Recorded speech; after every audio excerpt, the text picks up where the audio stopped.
መጨመር የሆነ ህልማችን መስጠት ነበር ፍርዱ ያዘዘን ጌታችን የዱንያ ፍቅሩን ፉቅ ሰው ያረገን ከሰው በላይ ሆኖ ለመክበር ዘላለም መስጠት ነበር ፍርዱ ጌታዬ ያዘዘኝ የዱንያ ፍቅሩ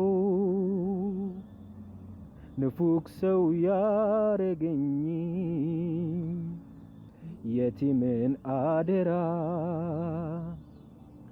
ያለኝን ሁብ ነቢይ ዘንግቻለው ማረኝ ጌታዬ ያ ረቢ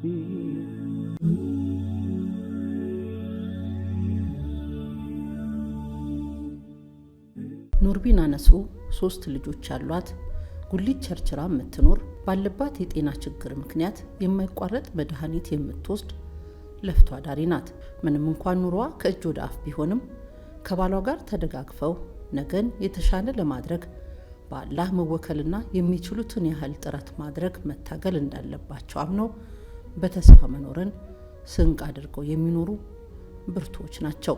ለሊት 10 ሰዓት የምትሸጠውን አትክልት ለማምጣት ገበያ ስትሄድ ሸኝቶ 2 ልጆቹን ጠብቆና ከገበያ ስትመለስ ቤቷ አረፍ እስክትል በተራው መሸጫ ቦታዋ ላይ መቆየት የባለቤቷ ሙባረክ የየዕለት ስራ ነው። ህይወቴ ኑሮዬ በጣም ችግር ኑሮ ነበር መኖሩ የነበረው። ያው ያቺ ጎመን ቸርችረን ሁለታችን እሱንም ውሃ እየቀዳልኝ ከመኪና እያወረደልኝ ከእግሬ ያው የሚታሰሩም እያሰረልኝ ልጆቹም ደግሞ በሚያዙበት ሰዓት እያዘልኝ ያው 4 ዓመት እስከሚሞላቸው ድረስ ያው ከኛ ስር ናቸው። ልክ 4 ዓመት ሲሞላቸው ትምህርት ቤት እናስገባቸዋለን። ከዛ በኋላ እዛ ያው ለፍቶ ለፋት ያው ለፍቼ እንደዚህ ጎመኑ ቸርችሬ ጓደኛ ወንድም እህት ይሆናቸዋል ብዬ ነበር ሰዓቱ የተደረገው ነው። አላህ ይሄን አደረገው። ለሁለቱ ልጆቻቸው እህት ወይም ወንድም ባገኝ በሚል 3ኛ ልጅ ለመውለድ ያሰበችው ኑርቢና የ3ኛ ልጅ እርግዝናውም ከበድ ያለ መሆንና ወድቃ እግሯ ላይ ጉዳት መድረሱ ኑሮዋን ከበደባት። ይባስ ብሎም በቀዶ ጥገና ካልሆነ መውለድ እንደማትችል ከሐኪሞች ሲነገራት ለመቀበል ተቸገረች። 9 ወር ሊሞላ 10 ቀን 3 ቀን ሲቀረኝ አስትራሳውን ተነሳሁኝ።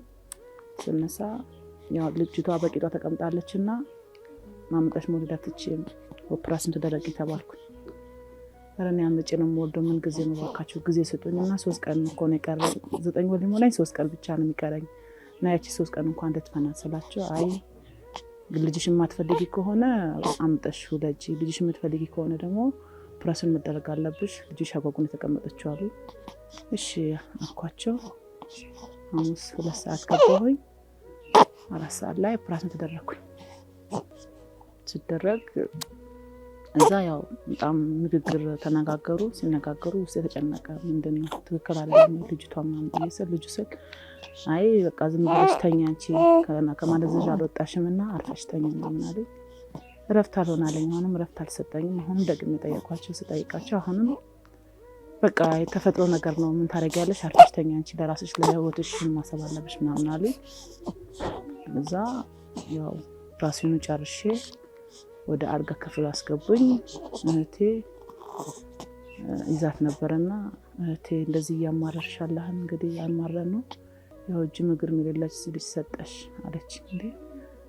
እንዴ ምንድነው የምትይኝ ረሂማ ብዬ ስጠይቃት እንደዚህ እጅም እግርም የላትም እዛው ኑሮሽ ጭራሽ ይሄን ተጨመረልሽ ምርቶኝ ነው ማለት እንግዲህ አላህ ጭራሽ ብለህ በኔው ላይ ይሄን ጨመርክብኝ ይሻል አልሐምዱሊላህ እንግዲህ ለማልቆ ተቆርጠ ተሰንጥቄ መማላቀውም ተሰንጥቄ ወድቄም ተሰብሬ መማላቀው ተሰብሬ አላህ ይሄን አደረገው ይሻል አልሐምዱሊላህ እንግዲህ በቃ አልሐምዱሊላህ ብቻ ነው ማለት ያለብሽ እንጂ ማልቀስ መረበሽ ምናምን አያስፈልግም። ከዚህ በኋላ ለራስሽ እና አልሐምዱሊላህ ብቻ ማለት ነው ያለብሽ አለች። ሁለቱ ልጆቿን የአራስነት ወጓን ከጨረሰች በኋላ ጎዳና ላይ አትክልት በምትሸጥበት ቦታ ላይ ሲድሁ ሲሮጡ ለትምህርት እስኪደርሱ ድረስ ሳትቸገር ማሳደጓን የምትናገረው ኑርቢና በብዙ ፈተናና ችግር ያገኘቻትን ልጇን ሂክማን እንደ ሌሎቹ ልጆቿ ለማሳደግ ቀላል አልሆነላትም።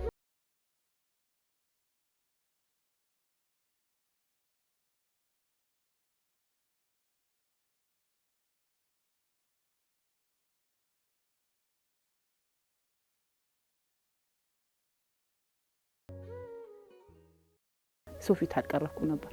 አሁን ደግሞ እቺ ልጅ አትቀመጥም፣ በዳዴ አትሄድም። በቃ እንዲሁ ናት እንግዲህ አካለ ጎደሎ ናት፣ ችግር የላትም። እንደነዛ ፍሪ ሆኜ እሰራለሁ ብዬ አላስብም። ጊዜዋን በሀሳብና በሰቀቀን ማሳለፍ፣ ነገን እንዴት አልፈዋለሁ ብሎ መጨነቅ የኑርቢና የየዕለት ውሏ ነው። ወራትን ያስቆጠረችው ሂክማ ወላጆቿን በፈገግታ ማየት፣ ስሜቷን መግለጽ አልተቸገረችም። የሁኔታዋ ደግሞ ለኑርቢና ስቃይ ሆኗል። እባካችሁ የኢትዮጵያ ሙስሊም እህቴ በተቻላችሁ አቅም እርዱኝ፣ ተባበሩኝ። ለአላህ ብላችሁ አጅራችሁን ከአላህ ታገኙታላችሁ።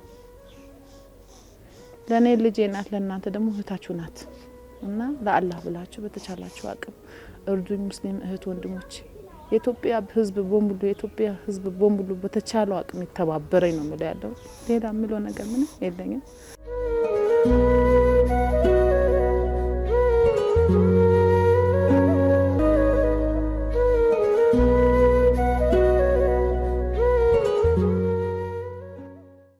ባለላይ መጨመር የሆነ ህልማችን መስጠት ነበር ፍርዱ ያዘዘን ጌታችን። የዱንያ ፍቅሩን ፉቅ ሰው ያረገን ከሰው በላይ ሆኖ ለመክበር ዘላለም መስጠት ነበር ፍርዱ ጌታዬ ያዘዘኝ። የዱንያ ፍቅሩ ንፉግ ሰው ያረገኝ የቲምን አደራ ያለኝን ሁብ ነቢይ ዘንግቻለው ማረኝ ጌታዬ